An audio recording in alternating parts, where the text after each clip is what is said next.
আসসালামু আলাইকুম।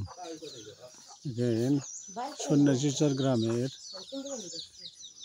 আজকের দিনের যে শীত এবং কুয়াশা, এর কারণে